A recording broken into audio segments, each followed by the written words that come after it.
परमपिता परमात्मा और उनकी सभी पवित्र आत्माओं को नमस्कार। बालकांड सत्य और भ्रम। पार्वती के संदेह। एक बार त्रेता युग में शिवजी अपनी पत्नी के साथ ऋषि अगस्त्य के आश्रम में गए। वहाँ उन्होंने ऋषि अगस्त्य के साथ परम आनंद में श्री राम की भक्ति, गुणों और महिमा की कथाएं एक दूसरे को कहते और सुनते कुछ दिन व्यतीत किए। फिर ऋषि से विदा मांगकर शिवजी अपनी पत्नी के साथ अपने निवास स्थान कैलाश पर्वत चले गए। कैलाश पर्वत के शिखर पर एक विशाल बरगद का पेड़ था। सदा हरे भरे रहने वाले उस पेड़ के नीचे शीतल, मंद और सुगंधित वायु में ध्यानावस्था में बैठना शिवजी को बड़ा ही अच्छा लगता था। एक दिन जब शिवजी उस पेड़ के नीचे विश्राम कर रहे थे तो पार्वती जी अति प्रसन्न भाव से उनके पास गई। उन्होंने शिवजी से उस महान कथा को सुनाने की विनती की जिससे सभी लोगों का कल्याण हो। पार्वती ने नम्रता से कहा, हे नाथ, सभी आपके चरण कमलों में प्रणाम करते हैं। आपकी महिमा तीनों लोकों में विख्यात है। आप समर्थ, सर्वज्ञ, सब गुणों के निधान, ज्ञान तथा वैराग्य के भंडार हैं। हे प्रभु, आप श्री रघुनाथ जी की नाना कथाएं कहकर मेरी अज्ञानता को दूर करके मेरे भ्रमों का निवारण करें। पार्वती जी ने अपना भ्रम व्यक्त करते हुए कहा, हे नाथ, परमार्थ तत्व को जानने वाले ऋषि मुनि श्री राम को परमेश्वर मानते हैं, जो अनादि और अनंत हैं। वेद, पुराण, विद्या की देवी सरस्वती और सहस्त्र जीवा वाले शेषनाग सभी श्री राम के गुण गाते रहते हैं। हे नाथ, आप भी श्रद्धापूर्वक सदा श्री राम के नाम का जाप करते रहते हैं। जिस श्री राम की महिमा वेद, पुराण, ऋषि मुनि और आप गाते हैं, क्या ये वही श्री राम हैं जो अयोध्या के राजा दशरथ के सुपुत्र हैं, या ये कोई और हैं जो अजन्मा, निर्गुण और अगोचर हैं और श्री राम के नाम से जाने जाते हैं? मैं जितना सोचती हूँ उतनी ही मेरी बुद्धि भ्रमित हो जाती है। हे नाथ, कृपा करके मेरे भ्रम को दूर कीजिए। अगर श्री राम राजा के पुत्र हैं तो वे परमेश्वर कैसे हो सकते हैं? और अगर वे परमेश्वर हैं तो एक साधारण मनुष्य की तरह अपनी पत्नी के वियोग में वन में क्यों भटक रहे थे?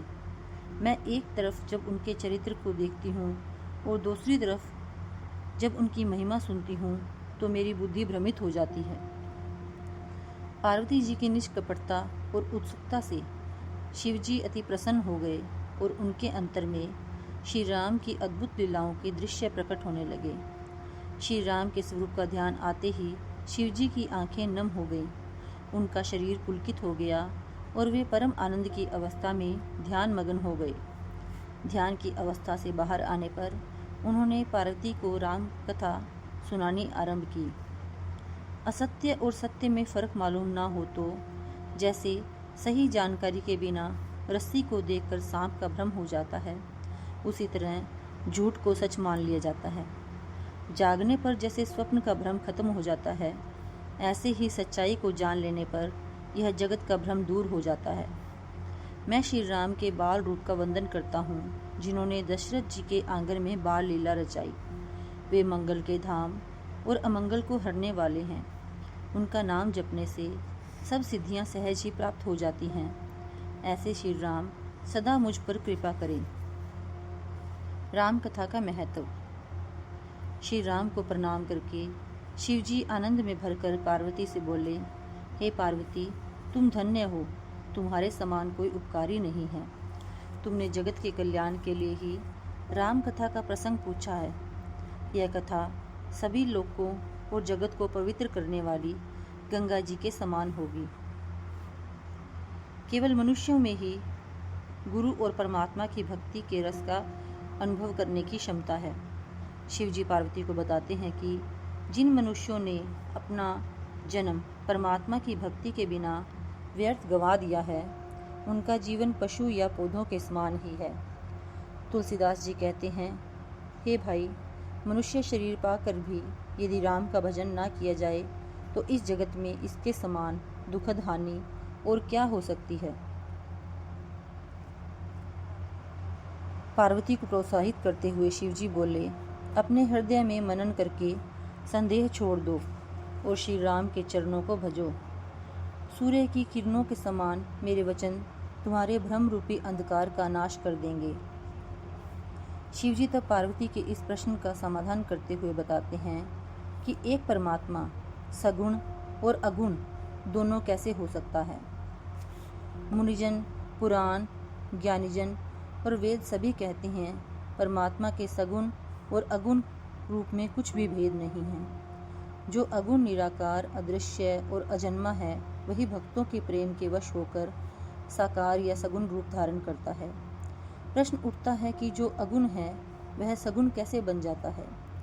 जिस प्रकार जल और ओले में पानी का तत्व एक ही है, उनमें कोई भेद नहीं है, इसी तरह अगुण परमात्मा सगुण रूप धारण कर लेता है, पर असल में दोनों एक ही हैं। जरा सोचो कि जिस प्रभु का नाम भ्रम रूपी अंधकार को मिटाने के लिए सूर्य के समान है, क्या उस प्रभु पर मोह या अज्ञान का असर हो सकता है। शिवजी आगे बताते हैं, श्री राम सूर्य की तरह प्रकाशवान हैं।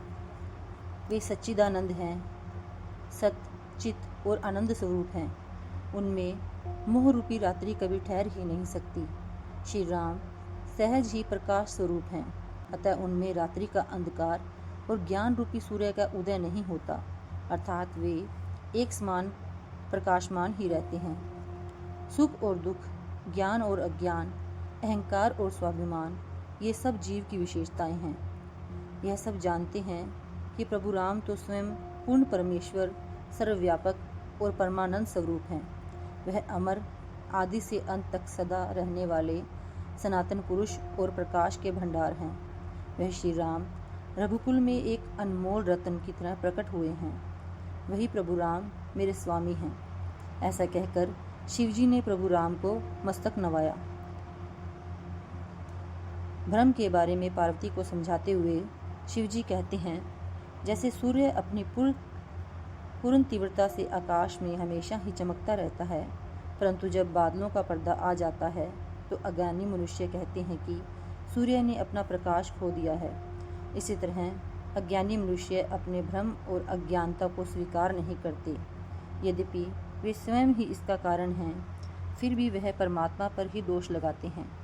जिस प्रकार धूल और धुआं आकाश में अंधेरा कर देते हैं, पर ये आकाश को छू नहीं सकते, इसी प्रकार अज्ञानी मनुष्यों के मोह और अज्ञान का निर्मल और निर्लेप प्रभु राम पर कोई असर नहीं होता। जिस परमेश्वर के प्रकाश से यह सारा जगत प्रकाशमान है, वही अनादि परमेश्वर अयोध्या के राजा दशरथ के पुत्र के रूप में प्रकट हुए हैं। अतः श्री राम ही परम सत्य और परम प्रकाशक हैं। वे माया के स्वामी और समस्त ज्ञान और गुणों के भंडार हैं। यह संसार जड़ है और श्री राम ही परम सत्य हैं। श्री राम की सत्यता के बजाय मोह और अज्ञानता के वशीभूत होकर हमें इस जड़ जगत को सत्य समझने का भ्रम पैदा हो जाता है।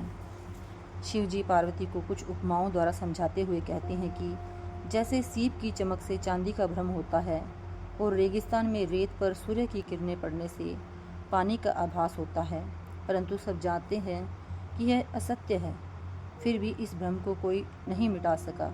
इसी तरह यह जगत परमात्मा पर आश्रित है। हालांकि हम सब जानते हैं कि यह जगत एक भ्रम है, फिर भी हम इसे सत्य मानते हैं और यही हमारे दुख का सबसे बड़ा कारण है। शिवजी पार्वती जी को एक अन्य उदाहरण देकर समझाते हैं कि जिस प्रकार सपने में अगर कोई सिर काट दे तो बहुत पीड़ा होती है, जागने पर सच्चाई का पता लगते ही पीड़ा दूर हो जाती है, उसी प्रकार हे पार्वती, जिनकी दया से इस जगत के सत्य होने का हमारा भ्रम मिट जाता है, वे रघुवंश मणि कृपा निधान श्री राम ही हैं। श्री राम के आदि और अंत को कोई नहीं जान पाया है। वेदों ने अनुमान द्वारा उनकी महिमा का गान किया है। वे प्रभु बिना पैरों के चलते हैं, बिना कानों के सुनते हैं और बिना हाथों के ही अलग अलग कर्म करते हैं। वे बिना मुँह के सारे रसों का आनंद लेते हैं, बिना वाणी के बोलते हैं, बिना शरीर के स्पर्श करते हैं, बिना आँखों के देखते हैं और बिना नाक के सभी गंधों को ग्रहण करते हैं। उनकी अलौकिक करने की महिमा का वर्णन करना बहुत मुश्किल है। उनकी अलौकिक करने की महिमा वर्णन से परे है। शिवजी आगे कहते हैं, जिनकी महिमा वेद और ज्ञानीजन करते हैं, मुनि जिनका ध्यान धरते हैं, उन्हीं परमात्मा ने भक्तों के कल्याण के लिए अयोध्या नरेश दशरथ के पुत्र श्री राम के रूप में अवतार लिया है।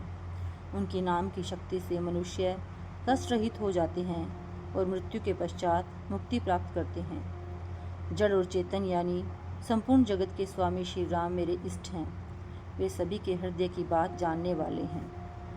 अगर बिना इच्छा के और विवश होकर भी उनका नाम लिया जाता है तो मनुष्यों के अनेक जन्मों में किए पाप नष्ट हो जाते हैं। फिर जो मनुष्य भक्ति भाव से उनके नाम का सिमरन करते हैं, उनके लिए तो यह कठिन संसार रूपी भवसागर गाय के खुर से बने छोटे से गड्ढे के समान हो जाता है, अर्थात वे इसको बिना किसी परिश्रम के पार कर जाते हैं। हे पार्वती, राम कोई और नहीं बल्कि खुद परमात्मा हैं। वे भ्रमित दिखाई देते हैं। तुम्हारा ऐसा कहना अनुचित है, अत्यंत ही अनुचित है। मन में इस प्रकार के संदेह आते ही मनुष्य के ज्ञान, वैराग्य आदि सब सद्गुण नष्ट हो जाते हैं। शिवजी के ज्ञानवर्धक वचनों को सुनकर पार्वती के मन के सभी तर्क वितर्क और संशय मिट गए। उनके हृदय में श्री राम के चरण कमलों के प्रति प्रेम और विश्वास जागृत हो गया। शिवजी के सम्मुख नतमस्तक होकर वे बोली, हे कृपा निधान, आपकी चंद्रमा की किरणों के समान शीतल वाणी को सुनकर मेरे अज्ञान जनित संशय मिट गए हैं और श्री राम का यथार्थ स्वरूप अब मेरी समझ में आ गया है। हे नाथ, आपकी कृपा से मेरा सारा भ्रम जाता रहा है और अब मैं अति प्रसन्न हूँ। अब मैं जान गई हूँ कि श्री राम परम चेतन शाश्वत ब्रह्म हैं, शाश्वत परमेश्वर हैं, जो निर्लिप्त होते हुए भी सबके हृदय में वास करते हैं। इससे पहले अध्याय में मुनि भारद्वाज ने ऋषि याज्ञवल्क्य से श्री राम के यथार्थ स्वरूप के बारे में प्रश्न किया था। याज्ञवल्क्य जी ने उन्हें स्पष्ट उत्तर देने के बजाय शिवजी और पार्वती के संवाद का वर्णन किया।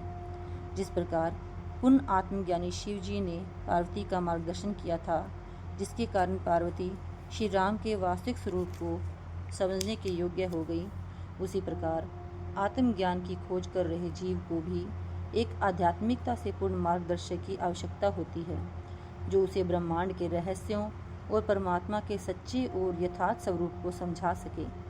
तुलसीदास जी कहते हैं, जिनके पास आध्यात्मिक मार्ग पर चलने के लिए श्रद्धा का सहारा या बल नहीं है, संतों का साथ नहीं है और जिनको श्री रघुनाथ जी प्रिय नहीं हैं, उनके लिए यह रास्ता बड़ा ही मुश्किल और अगम है। अर्थात श्रद्धा, प्रेम और संतों के संग के बिना रामचरितमानस को समझा नहीं जा सकता। Thank you.